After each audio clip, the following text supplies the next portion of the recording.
When all the forces would come in, they would come down on just brute force. The martial arts that they brought from Africa, the fighting systems that they brought from Africa, the ability to make weapons out of wood and stick. Once again, you have this small island of black people with the population probably not exceeding 500,000 at its highest point. And it's surrounded by antagonists, not only in the Caribbean, but actually worldwide, in a sense, to the extent that European powers had their tentacles globally. And so this was not a time for revolutionary leader of Africans to be pussyfooting around, shall we say. Being a military is not just about weapons. It's much more. You have to be spiritually, you have to be a military. You have to know how to treat people. You have to learn how to heal, because you're going to hurt, you're going to kill. You must do to heal so it will balance your soul. So there are a lot of things involved in the training of Dessalines, but you have to be clear. And Dessalines was very clear that slavery was no child's play. Enslavers didn't care for us, they care more for a stone on the ground than any breathing people that look like us.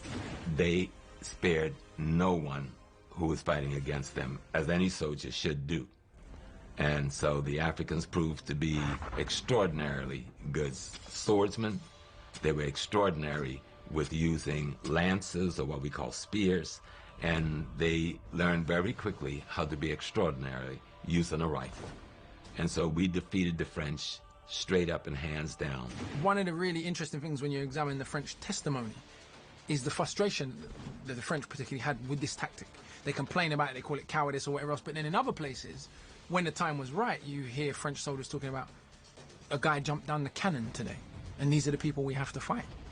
The sheer terror of, like, we're fighting people who've decided now liberty or death. They've decided they are willing to die for their freedom, and this is one of the most fascinating questions about any revolution, but about the Haitian Revolution in particular. What makes people decide at this point, we're now willing to die for an idea, but we weren't yesterday? And you see this behavior. You see people being burnt and tortured, laughing at it.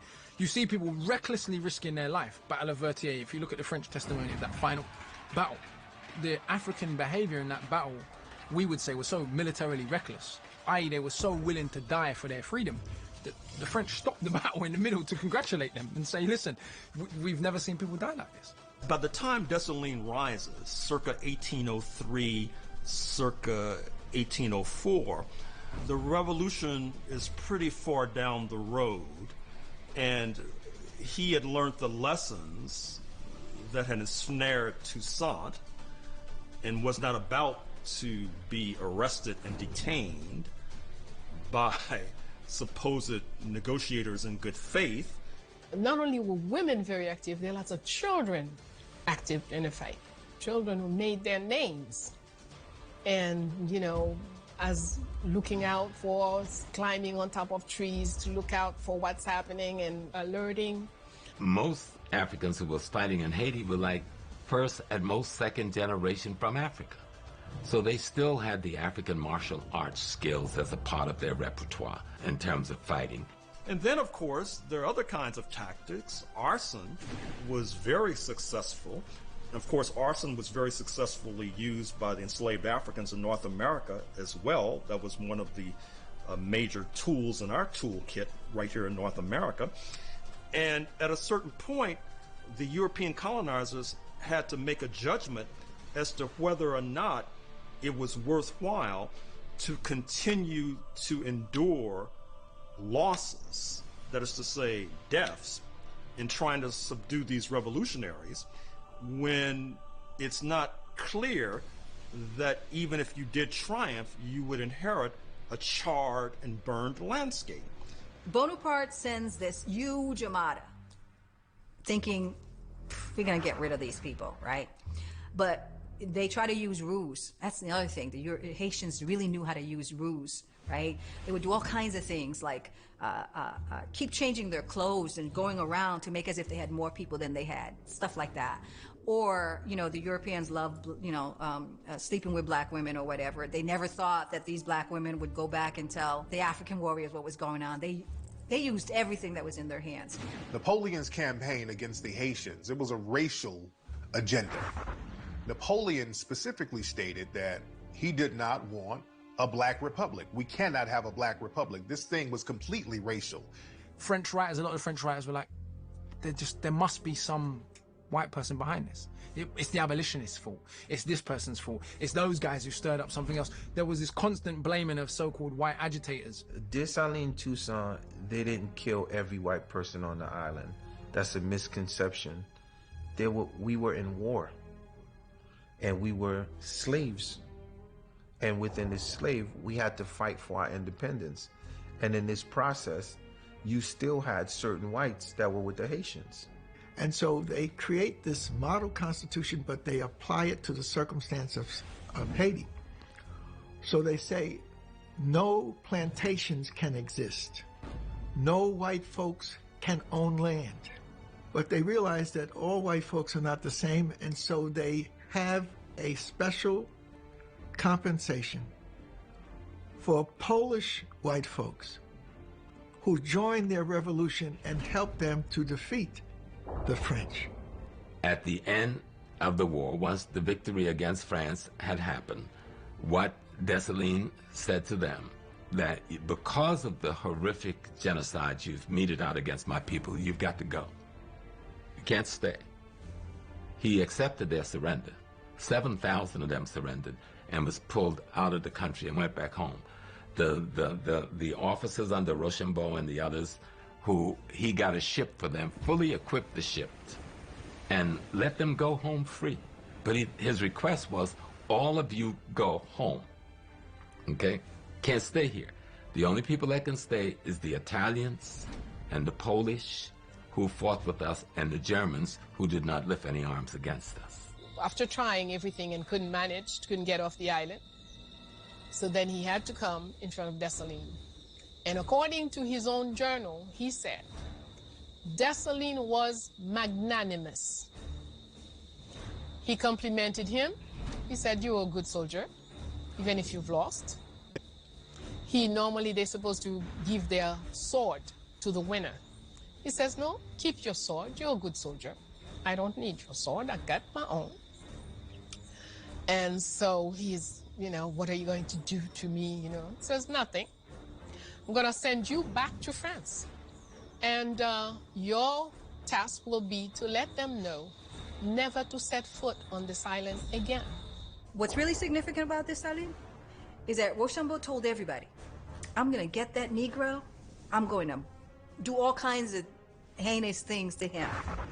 But when the Haitians won at Vertières on November 18th, 1803, he didn't kill Rochambeau. He let him go. And I think that's really significant. And even those who got on the ship and went out with Rochambeau, you know what they did as soon as they got out at sea? They turned the cannons on Port-au-Prince and opened fire on the very people that had just given them their freedom. But as fate would have it, they ran into some conflict with the British fleet a few days, 8 days out, and he ended up spending 2 years in a British prison, or longer.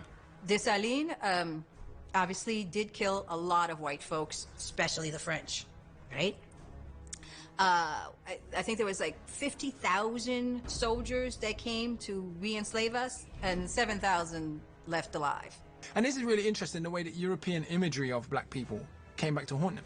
These big black guys from Africa who've been laboring for you for decades and decades and decades, whose physical brute power and force you've depended on in terms of breeding them and all this. And now they got a machete in their hand. That brute force, that same imagery, sexualized graphic imagery you've created around the black body has come back to haunt you, because now it's aimed at you. Modern historians, when they talk about Napoleon, they talk about how thorough he was as a general. They talk about his great military mind, the strategies he used. They just ooze and gush and praise Napoleon for being the greatest general. And the thing about Napoleon was defeated by Dessalines. So if your greatest general was defeated by Dessalines, that means Dessalines is the greatest general. Marcus Mosiah Garvey spoke frequently on the Haitian Revolution and the lessons that we could learn from them. And the one lesson is, it ain't over till we win. The Irritated Genie, a book that I read, phenomenal book by Dr. Jacob Carruthers. It's called The Irritated Genie. That irritated genie is the spirit of revolution at all costs. Take no prisoners. We have no friends. It's up to us to make this happen. Then you have the phantom of liberty. The phantom of liberty is the philosophy that you believe that you can negotiate with your enemy, that you can integrate with your enemy, that your enemy wants to be your friend, if you could just sit down and talk. And Dessalines was more of an irritated genie. What's most fascinating about Dessalines, and probably the most under-discussed part of Dessalines' leadership, is that Dessalines attempted, long before the birth of Karl Marx, forms of proto-socialism, if you like, when he governed the island. So he attempted to nationalize all of the land that was formerly owned by the French, which was 75% of the arable land in the country, and spread it amongst the peasants. He was on record as saying, listen, we didn't win this war, i.e. we, the privileged leadership. We won the war. All of us, the peasant population, the enslaved population. And he tried to bring about some form of economic justice in the brief period that he governed. And in my view, and in lots of people's view, that was why he was killed by the other free people of color.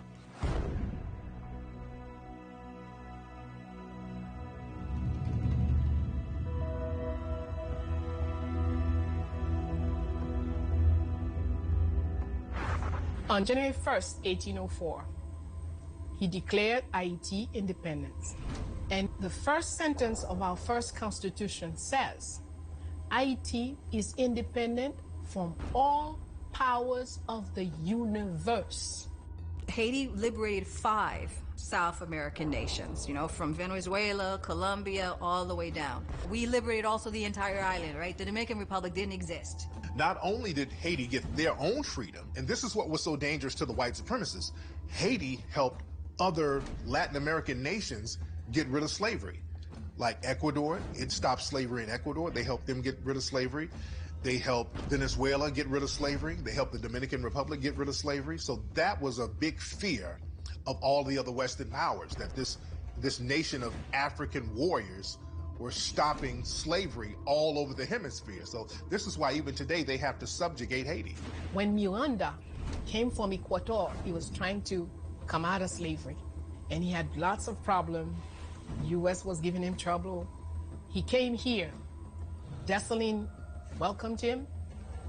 He had people wounded with him. We healed them, gave them boat, money, weapons, and sent them back to continue their work.